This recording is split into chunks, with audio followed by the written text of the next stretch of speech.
So this video is going to be on section 5.2, which is the uniform distribution function. So the uniform distribution is a continuous probability distribution and is concerned with events that are equally likely to occur. So we're going to see this, we're going to talk about this a little bit more, but here's a picture of what the uniform distribution looks like. And I said in the video for 5.1, we were going to look at different graphs. So the curve is actually this line up here, and that is the probability density function. And then down here is the CDF. This is the area, and that helps us determine the probabilities. Okay, so this graph shows a uniform distribution with the area between 3 and 6 shaded to represent the probability that the value of our random variable x is in the interval between 3 and 6. And again, remember, it doesn't matter if we include or exclude the endpoints because that tiny, there's no area there for that exact individual number. So the notation that we use, move my face down here, for the uniform distribution is x is a random variable with a uniform distribution with the parameters a and b, where a is the lowest value of x, in this case it would be 2, and b is the highest value of x, which in this case, falls somewhere between 8 and 9. This was just an example, but just so you have an idea. So the probability density function is f of x is 1 over b minus a, for a is less than or equal to x is less than or equal to b. And the formulas for the theoretical mean and standard deviation are mu is equal to a plus b divided by 2, which is essentially the average of the two numbers or the midpoint of that interval. And then sigma is the square root of b minus a squared divided by 12. So keep those formulas handy as we go along and do this section. So this example, we have data showing 55 smiling times of an 8-week-old baby.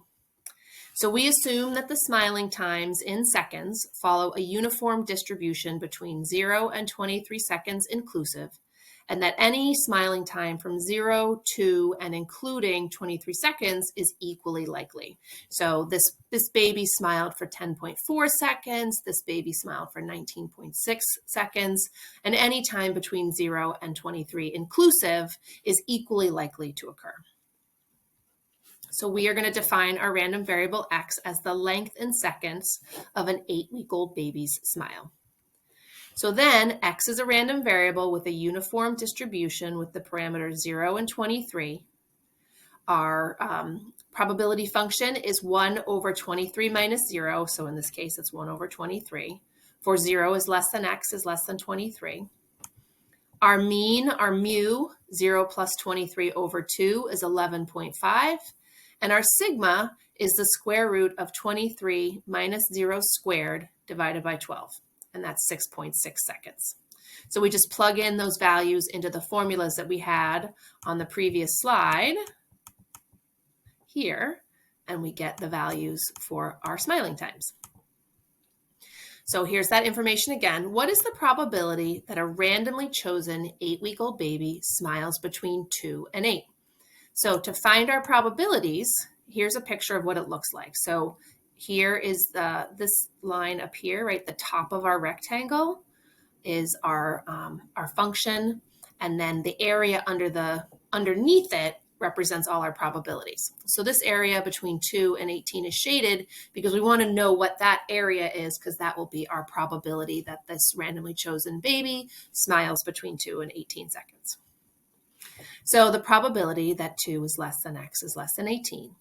Because it's a uniform distribution, because it's in the shape of a rectangle, we can just do the base times the height to find the area. So the base of our shaded area is 18 minus 2. That's the length of our base, 16. And then the height is that probability function, 1/23. So 16 times 1/23 is 16/23, which is 0.6957. Okay, so 69.6% chance that the baby's going to smile between 2 and 18 seconds. Now we're going to talk about finding the percentile.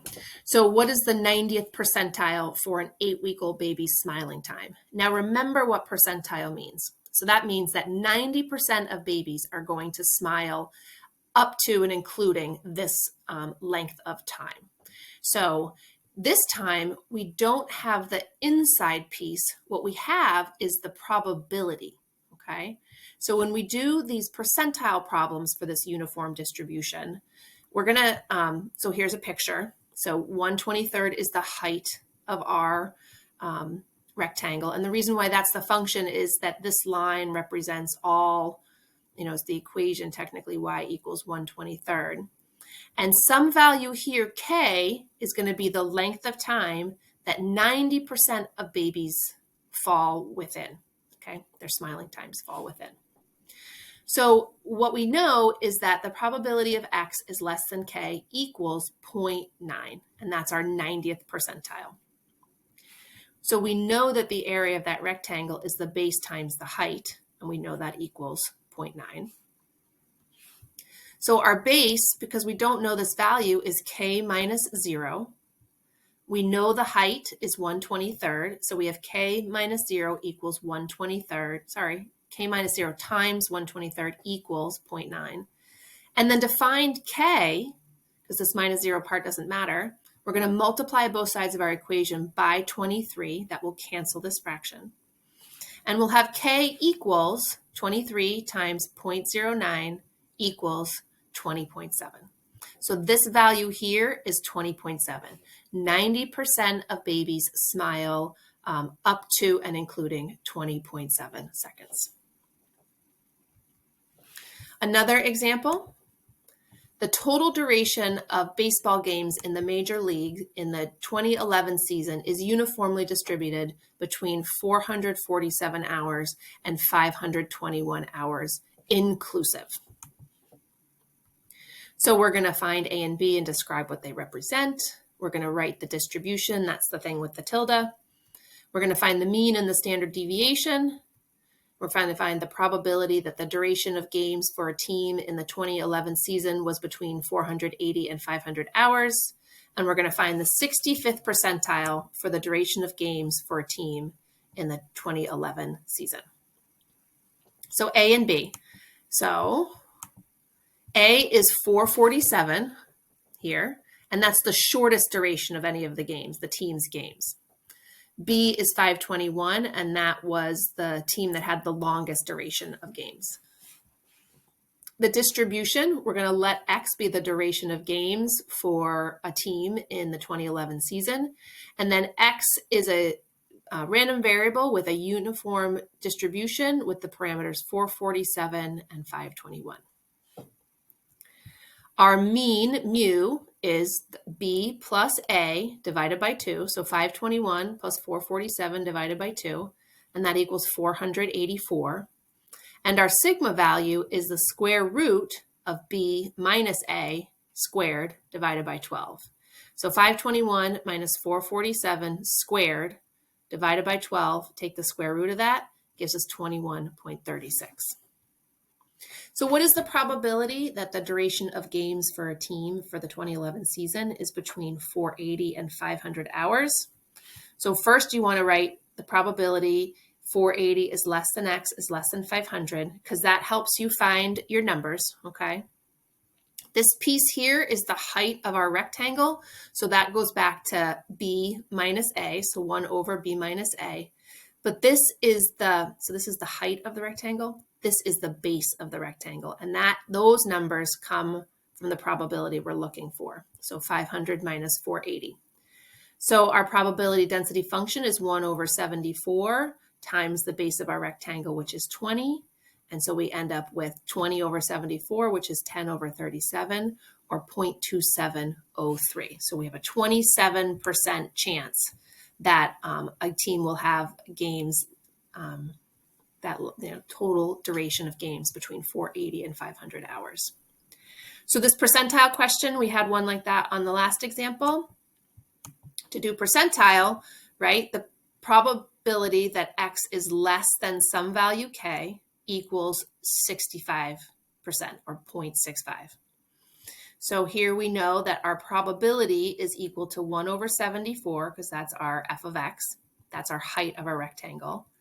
and then K minus 447, because that is the end of, that's the smallest value that the games lasted. And so this is different than the last example that had a 0 there. So we have an extra step here. Either way, we're going to multiply both sides of this equation by 74, and then we're going to add this 447 to the other side. So multiply 0.65 times 74, and then add 447. And we get a duration of games of 495.1 hours. So 65% of teams have games that last up to and including 495.1 hours in the 2011 season.